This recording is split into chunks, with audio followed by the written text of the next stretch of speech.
All right, let's talk about one of the biggest shows in TV history, the Beverly Hillbillies. Now, I know what you're thinking. Goofy, simple, a bunch of cornball comedy, right?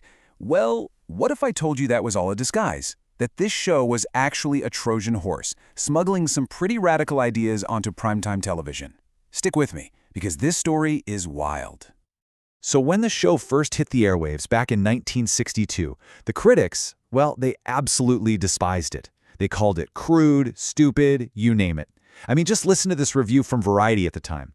It said the Clampetts made the characters from the Lil Abner comic strip look like a bunch of sophisticates. The people in charge of culture thought it was an insult to America's intelligence and that it would crash and burn. But here's the thing. They were so wrong. While the critics were trashing it, millions upon millions of Americans were tuning in every single week.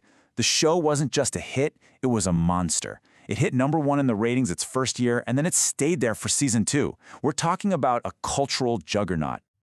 So what gives? How does a show that the experts hate become the most beloved thing on television? Were millions of Americans just simple-minded?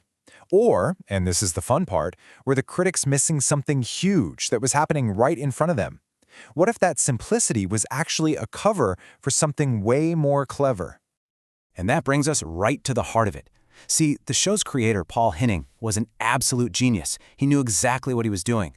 He used this very familiar, very safe idea of a fish-out-of-water family as a Trojan horse. He built this big, goofy-looking thing that looked harmless, and he wheeled it right past the network censors and into everyone's living rooms. And inside? Oh, inside were some seriously subversive ideas about class, money, and American culture. So, let's crack this thing open. What was the first layer of this Trojan horse? Pure, uncut satire. This show was never really about making fun of country folk. No. It was a weekly takedown of the rich and powerful. And here's how they did it. This was the show's secret weapon. Every single week, you had the Clampetts' simple, down-to-earth values, honesty, common sense, clashing with the greed, snobbery, and phoniness of Beverly Hills. And every single time, it was the sophisticated rich people who ended up looking like complete fools. The real joke was never on the Clampetts. It was always on the empty, superficial world they found themselves in. And, every great satire needs a perfect target. And boy, did they have a punching bag in Mr. Milburn Drivesteel, the banker. He was basically the walking, talking embodiment of capitalist anxiety. His entire life was just this constant, sweaty panic about keeping the Clampetts' massive fortune in his bank. He would do anything, sacrifice any shred of dignity, for that money. He was the perfect fool. Okay, so the writing was brilliant satire. But the subversion didn't stop there. The show was also being sneaky in another way, with what you saw. It was quietly a visual revolution, pushing boundaries and paving the way for the much edgier shows that would come later. And the main stage for this visual revolution? The swimming pool. Or, as the Clampetts famously called it, the cement pond. It was such a genius move. For one, it gave the show a perfectly good reason to have bathing beauties in bikinis on screen every week, which was a pretty big deal for primetime back then. It was also the perfect set piece for all sorts of physical comedy, from granny schemes to Jethro's, well, whatever Jethro was up to. But best of all, it was a constant way to make fun of over-the-top luxury. The family had no idea what it was for. And you gotta remember, this was happening years before a show like Laugh-In came along with its go-go dancers and psychedelic vibe. It was this show, this supposedly old-fashioned family sitcom, that was getting America used to seeing bikinis on TV every week. It was changing the rules without anyone really noticing. So we have razor-sharp satire and we have a quiet visual revolution. But none of that would have worked, none of it, without the secret ingredient holding it all together, the absolute powerhouse talent of the cast and crew. You see, this simple show was made by seasoned, world-class professionals. Just take Buddy Ebsen, the man who played Jed Clampett. This guy's career is incredible. He started as a dancer in vaudeville and on Broadway. He was famously cast as the original Tin Man in The Wizard of Oz, but he was hospitalized after inhaling the aluminum dust in the makeup. It nearly killed him.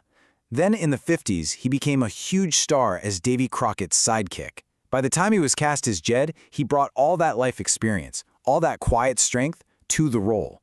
That's why Jed felt so real, so grounded. He was the moral center of the show, and you believed him. And then there was Granny. Oh my gosh, Irene Ryan was an absolute force of nature. At 59 years old, she was playing a character decades older than herself. She was a veteran of the tough-as-nails vaudeville circuit, and she brought all of that incredible physical comedy and timing to the role. She was the comedy tornado at the center of the show's chaos, and her talent was just immense. And the quality wasn't just in front of the camera. Okay, this next part might just blow your mind. The show's sound was mixed at a studio called Todd A.O. That was the same state-of-the-art facility that handled gigantic Hollywood movies, like The Sound of Music. Think about that for a second. This silly little sitcom had the same cinematic sound quality as one of the biggest movie musicals of all time. This was no cheap, slap-together production. So when you start putting all these pieces together, the clever satire, the boundary-pushing visuals, the deep bench of veteran talent, you start to see the show's real legacy. This wasn't just some goofy flash in the pan. It actually fundamentally changed the television landscape. For starters, Paul Henning did something that nobody had really done before. You think Marvel invented the shared universe? Think again. Henning created the very first one on TV. He connected the Beverly Hillbillies with his other two hit shows, Petticoat Junction and Green Acres. He'd have characters like the shopkeeper Sam Drucker show up on all three shows, confirming they all existed in the same fictional world. He was basically the Kevin Feige of 1960s sitcoms. And the show's influence just kept spreading. The theme song, The Ballad of Jed Clampett, wasn't just catchy, it was a legit chart-topping smash hit. It went to #1 on the Billboard Country Chart and even crossed over to hit number 44 on the main Hot 100 pop chart. When's the last time a sitcom theme song did that? This proved the show was a true cultural phenomenon. But I think the show's biggest, most important legacy is this. Week after week, by making the rich, the snobby, and the powerful the butt of every joke, the Beverly Hillbillies taught a massive audience a new idea. The idea of laughing up. It normalized making fun of the establishment. It gave an entire generation of Americans permission to look at the people in charge and laugh. So let me just leave you with this final thought. Think about our culture today, right? A culture that runs on memes, on social media takedowns, on constantly poking fun at the rich and powerful. Is it possible that this whole way of thinking got a major boost from a cornball comedy from the 1960s? Did the Clampett's Quiet Rebellion help teach us all how to laugh at the folks on top? It's definitely something to think about.